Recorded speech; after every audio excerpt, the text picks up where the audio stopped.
퇴직연금으로 투자를 할 수 있다는 사실 알고 계셨나요? 쌓여만 가는 퇴직연금을 무관심으로 방치하기만 했다면 주목해주세요. 안녕하세요. 100세까지 잘 살기 위한 연금을 코디네이팅하는 NH투자증권 퇴직연금 컨설팅본부 최현서입니다. 이번 영상에서는 퇴직연금으로 투자할 수 있는 상품의 종류와 한도, 그리고 퇴직연금 투자를 할 때 꼭 알아야 할 투자 원칙에 대해 알아보도록 하겠습니다. 여러분의 소중한 퇴직연금 잘 관리하고 계신가요? 퇴직연금 계좌에 차곡차곡 쌓이고 있는 적립금을 그대로 방치만 하고 계신 건 아니겠죠? 만약 DC 가입자이거나 IRP 계좌를 가지고 있다면 근로자가 직접 적립금 운용 방법을 선택할 수 있는데요. 미래의 노후 자산이 될 퇴직연금을 잘 굴리기 위한 상품에는 어떤 것들이 있을까요? 투자자의 원금이 보장되고 확정적인 금리까지 제공하는 원리금 보장형 상품과 운용 수익에 따라 실현 수익률이 달라지는 실적 배당형 상품까지 정말 다양합니다. 먼저 첫 번째, 원리금 보장형 상품에는 은행의 정기예금, 증권의 ELB, 환매 조건부 RP, 그리고 보험의 GIC, 금리 연동형 상품들이 있습니다. 이러한 상품들은 모두 투자 원금이 보존된다는 특징이 있습니다. 하지만 각각 상품마다 다른 만기 처리 방식과 만기 또는 만기 이전에 중도 해지할 때 적용되는 금리를 확인하고 투자를 해야 합니다. 두 번째, 실적 배당형 상품에는 펀드, ETF, 리츠 등이 있습니다. 개인의 투자 성향에 맞는 상품을 선택하는 것이 매우 중요한데요. 만약 투자자 스스로가 능동적으로 시장에 대응하는 적극적인 투자자라면 실시간 매매가 가능한 ETF, 리츠 등이 적합하다고 할 수 있습니다. 반대로 내가 연금 계좌를 자주 보지 않는다 하는 수동적인 투자자라면 투자 전문가가 운영하는 펀드를 택하는 것이 적합할 수 있습니다. 펀드는 펀드 내 주식 비중에 따라서 크게 주식형, 채권형, 혼합형 펀드로 구분됩니다.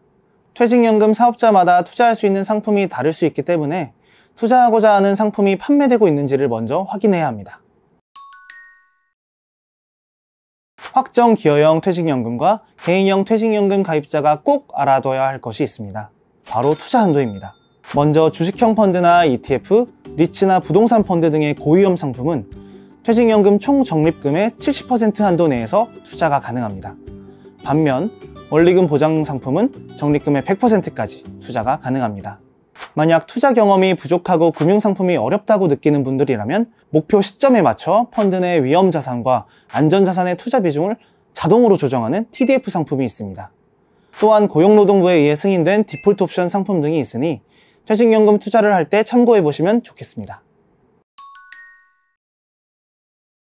DC형 혹은 IRP와 같이 적립금을 직접 운용하는 퇴직연금 가입자라면 꼭 기억해야 할 연금 투자에 3가지 원칙이 있습니다.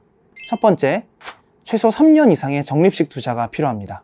비단 연금 자산뿐만 아니라 기타 여유자금에도 해당되는 원칙인데요. 잦은 매매로 회전율이 높아진다면 그만큼 수수료, 세금 등 비용상의 관점에서 손해를 보게 됩니다. 반면 적립식 투자는 투자 시기나 금액의 분산을 통해 심리적으로 실패 요인을 제거하여 개인의 실수를 줄여줄 수 있습니다. 일반적으로 DC나 IRP 같은 퇴직연금 계좌는 10년 이상 운용하는 장기 상품들이 많습니다. 그렇기 때문에 수익률을 더 높이기 위해서 성장성이 좋은 상품이나 업종에 최소 3년 이상 꾸준하게 적립 투자를 한다면 복리의 마법도 누릴 수 있습니다. 두 번째, 분산 투자를 통해 나만의 포트폴리오를 구축해야 합니다. 장기적으로 꾸준하게 수익을 내기 위해서는 자산의 변동성, 즉 위험을 줄이기 위한 노력이 필요합니다. 계란을 한 바구니에 담지 말라는 격언이 있는데요. 서로 상관관계가 낮은, 즉 서로 영향을 적게 미치는 자산에 나누어 투자하는 것이 좋습니다. 세 번째, 주기적인 점검을 통해 자신의 퇴직연금에 대한 관심을 가져야 합니다. 개인이 운용하는 DC 혹은 IRP와 같은 퇴직연금의 장기적인 운용 결과는 개인의 은퇴 후 삶의 질과 직결됩니다. 100세 시대 그 무엇보다 중요한 노후 자산을 충분히 확보하고자 한다면 적립금의 보유 현황과 상품의 성장성, 위험 요소 등을 최소 1년에 한 번쯤은 꼭 점검해야 합니다. 이렇게 개인이 직접 운용하는 DC나 IRP는 노후 생활을 책임질 자산이기 때문에 투자 원칙을 세우는 것이 정말 중요합니다. 충분한 사전 분석 없이 주변에서 좋다더라 하는 카더라 정보만을 의지해 단기적인 수익률을 쫓는다면 오히려 리스크 관리에 실패할 가능성이 높은데요. 나만의 투자 원칙을 세워 건강하고 올바른 노후를 위한 퇴직연금을 준비하시면 좋겠습니다. 감사합니다.